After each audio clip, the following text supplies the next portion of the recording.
E aí, pessoal, bem-vindos a mais uma explicação da nossa série. Hoje a gente não vai olhar para a Constituição brasileira como se fosse aquele documento jurídico chato e cheio de termos complicados, sabe? Pelo contrário, a ideia aqui é imaginar a Constituição como uma máquina super complexa, um veículo de altíssimo desempenho. Ela tem um motor super potente que faz tudo rodar no dia a dia, um painel de controle cheio de medidores e diagnósticos e, claro, aqueles freios de emergência extremos para quando a situação ameaça sair completamente dos trilhos. Então, bora destrinchar como essa engenharia fantástica funciona na prática. Aqui está o nosso roteiro, um verdadeiro manual de sobrevivência constitucional. A gente vai passar por 5 partes fundamentais. Primeiro, o motor legislativo. Segundo, os diagnósticos e contas. Terceiro, a intervenção. Quarto, o estado de defesa.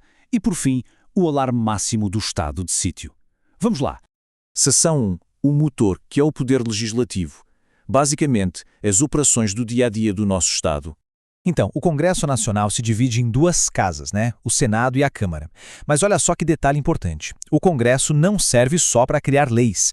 Eles têm funções que a gente chama de atípicas, que são absolutamente fundamentais. A galera lá também julga, como acontece nos casos de impeachment, eles fiscalizam as contas e também investigam através daquelas famosas CPIs, as Comissões Parlamentares de Inquérito. É literalmente um motor multifuncional que não para. Agora, quando o Congresso está focado na função principal, que é fazer leis, o processo legislativo ordinário segue 4 passos bem definidos. Tudo começa na proposta, claro, mas o coração da coisa toda é o passo número 2, os debates nas comissões. É exatamente aqui, nessas comissões permanentes e temporárias, que o trabalho pesado realmente acontece. Eles discutem todos os mínimos detalhes técnicos antes mesmo do projeto ter a chance de chegar ao passo 3, que é a votação geral no plenário. E aí, para fechar a engrenagem, o Presidente da República sanciona ou veta o projeto. Simples, bem estruturado e funcionando todo santo dia. Seção 2. Diagnósticos, contas e conselhos. É aqui que a gente monitora a saúde e a temperatura do Estado. Pensa no TCU, o Tribunal de Contas da União, como o mecânico-chefe do nosso painel de controle. A Constituição diz que o Congresso usa o TCU para fazer o controle externo. Mas o que isso significa na prática para a gente? Significa que eles estão auditando sem parar as contas públicas para garantir que o dinheiro suado dos nossos impostos está sendo usado de um jeito legal e eficiente. Mexeu com dinheiro público? Administrou recurso da União? O TCU com certeza está de olho. Bom, hora de um quiz rápido para a gente testar o foco. A gente já viu como a máquina roda em tempos de paz. Mas e quando uma crise gigante bate na porta e a luz vermelha acende no painel? Quem é que o presidente tem que consultar obrigatoriamente antes de puxar qualquer freio de emergência? Pensa um pouquinho enquanto a gente avança.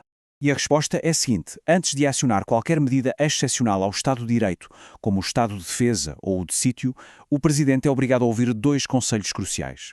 O Conselho da República, que está detalhado nos artigos 89 e 90, e o Conselho de Defesa Nacional, lá no artigo 91. E existe uma divisão de tarefas super clara e importante entre eles. De um lado, a gente tem o Conselho da República. Esse grupo é formado por líderes do Legislativo e por cidadãos, e o foco total deles é proteger a estabilidade das instituições democráticas do Brasil. Do outro lado está o Conselho de Defesa Nacional, que junta ministros e os comandantes da Marinha, do Exército e da Aeronáutica. O foco dessa galera, puramente a soberania, cenários de guerra e a segurança do território. São as 2 grandes bússolas do presidente em tempos difíceis. Seção 3. O nosso freio 1. A intervenção. É quando o governo federal precisa assumir o volante. Olha, quando a gente fala em intervenção federal, a regra de ouro, o princípio mais básico, é, na verdade, não intervir. O Brasil é uma federação, o que garante que os estados e os municípios tenham sua própria autonomia. Então, a intervenção é uma medida de exceção gravíssima, sempre assinada pelo presidente da República, onde o órgão maior entra no menor e suspende temporariamente essa autonomia.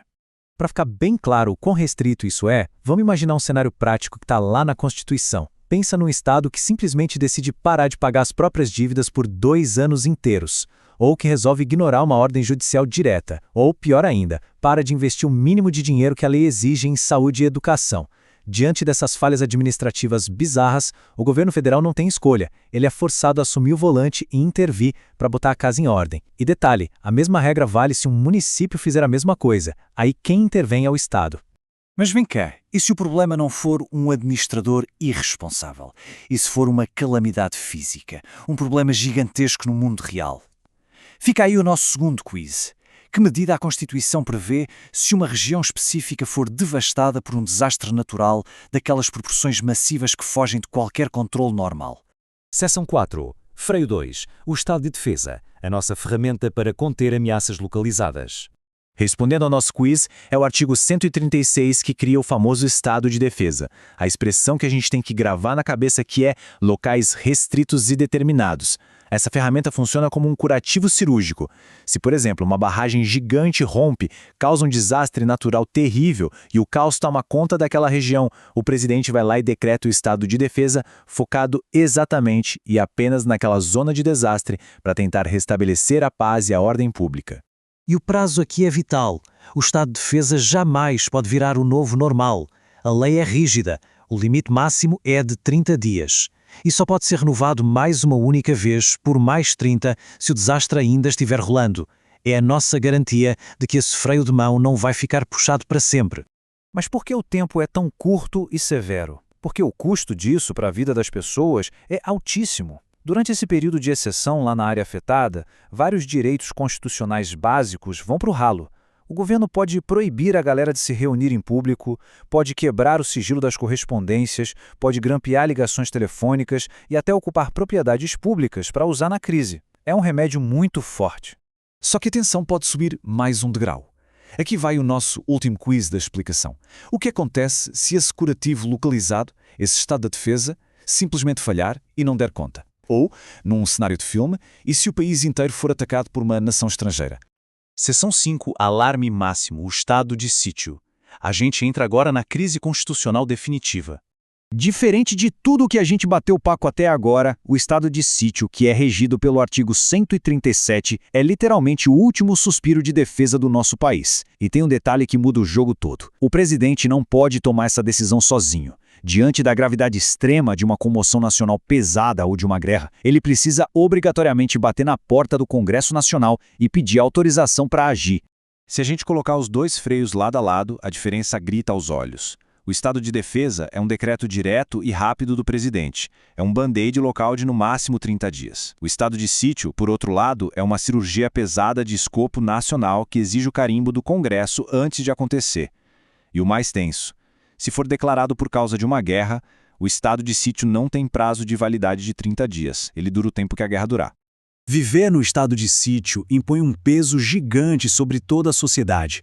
Para garantir que a nação continue existindo diante de uma ameaça desse tamanho, o artigo 139 libera ações pesadíssimas. O governo pode obrigar as pessoas a ficarem em locais específicos, pode realizar busca e apreensão na casa de qualquer um, pode tomar serviços públicos e até censurar a imprensa e as rádios. É o que a gente chama de suspensão profunda e total da normalidade. Recapitulando tudo, a gente percebe que a Constituição foi desenhada sob medida, como uma verdadeira escada. O degrau 1 é a nossa normalidade, com o processo legislativo rolando todo dia. No degrau 2, o TCU e os conselhos atuam como nossos vigilantes. Se a administração der pane, a gente sobe para o degrau 3 com a intervenção. Se o caos for físico e localizado, degrau 4, com o estado de defesa. E se for puramente pela sobrevivência do Brasil, a gente escala para o último degrau, que é o estado de sítio. E para encerrar a nossa explicação de hoje, eu deixo uma provocação para todo mundo pensar. Quem é que vigia os vigilantes? Se o presidente acionar esse último freio de emergência e pegar esses superpoderes de exceção, quem é que sobra para colocar um limite nisso tudo? A genialidade desse mecanismo todo é que a resposta traz a gente de volta lá para o começo, para o nosso motor do Estado. É o próprio Congresso Nacional que tem que autorizar o estado de sítio. E as comissões e os conselhos continuam existindo e trabalhando incansavelmente, mesmo durante as piores guerras, justamente para manter a nossa democracia viva e funcionando. Sensacional entender como essa engrenagem roda, né? Um abraço e a gente se vê na próxima explicação.